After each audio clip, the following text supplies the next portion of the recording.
any sanctity in continuing this campaign. Given the undemocratic attitude of the government, given the anti-people, anti-worker policies of the government, whether this government is going to listen to our voice, these views were there shared among our own cadres. But I advise you continue the campaign. Finally, what happened? Our campaign was successful in creating division even among the leadership of the ruling party. We could create a division even among the ministers in the central government. And finally, the central government was forced to withdraw the GST on life sector and the health insurance premium. Whether more than this, whether any example is required, trade unions are relevant today. Campaign and struggle of the trade unions are going to give you result. And what is the impact of that gain when GST was withdrawn? People of this country, they are going to get insurance cover at a lesser cost. But beyond that, you just go through the reports, media reports a few days back. The reduction, the withdrawal of the GST on insurance premium, that has given a boost to the growth of the life insurance business. A few days back, media reported in the month of October, life insurance business has grown by 12.6% and they have given the credit to the withdrawal of GST. That means a trade union action that has given a support to the common people and that has ensured the growth of the industry also. Given that situation, we should continue to say that trade unions are relevant, trade union actions are relevant, and that trade unions and their actions alone will ensure our future. And when we talk about the relevance of trade union, another campaign also is going on around us. They are continuing to say that there is no alternative. They say when we question the policy of privatization, they say this is the only way forward. When we question the policy of dismantling the public sector, they say there is no other way. When we question their anti-people policies, they say this is the only remedy. When they go on with the anti-worker policies and when we question it, they say this is the only way. We are holding this conference in Ernakulam in the state of Kerala. In the welcome speech, our chairperson of the reception committee have mentioned about certain recent developments in the state of Kerala. I am not going to explain what all policies the state government is carrying.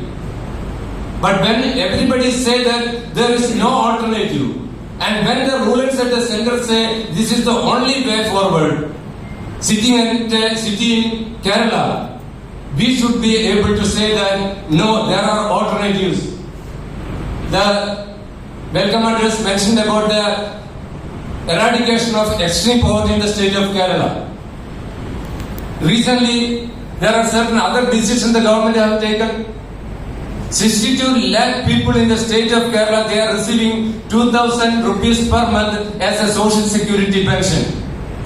Now government has decided to give a Stree Suraksha pension, a social security to the housewives who are aged between 35 to 60 and who are not covered by any other social security scheme. They will be given 1,000 rupees per month.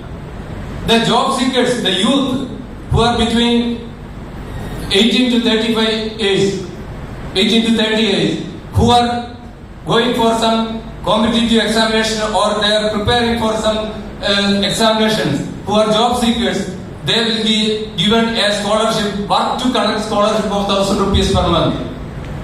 When everybody say that the workers cannot be given any benefit, the state government of Kerala decided to enhance the wage, the honorarium, remuneration given to the unorganized sector workers, whether they are ASHA workers, Anganwadi workers, midday meal workers, their remuneration, we cannot call it as wage because they are under scheme workers, but their remuneration has been enhanced.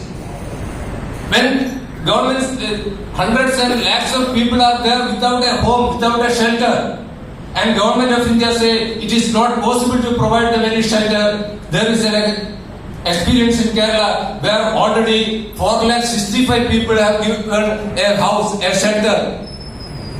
When they say that workers' rights cannot be respected, cannot be honored, we have the experience where the employees enjoy the highest wage, whether it is in the construction sector, whether it is agriculture sector, whether it is non-agriculture sector. Kerala is the state where the workers get the highest wages. So we can quote many examples. What I would like to say that when they are going ahead with their own policy and when they continue to say that there is no other alternative, within the limitations of a state government, within the limitations, within the framework of the central policies, if a state government can do like this, why can't a central government with a huge resources, with a vast powers and authorities, provided we continue our campaign, provided we continue to organize the workers, definitely the state like Kerala, of course the state like Tamil Nadu also, I am not saying that whatever things are done in Kerala alone are the alternative. Alternative will come when we are facing an issue. What is the solution to that issue? That will lead to an alternative. Tamil Nadu in some way they are giving some alternative, especially on social issues. So alternatives are there, alternatives are evolving, but the thing is we have to continue our campaign.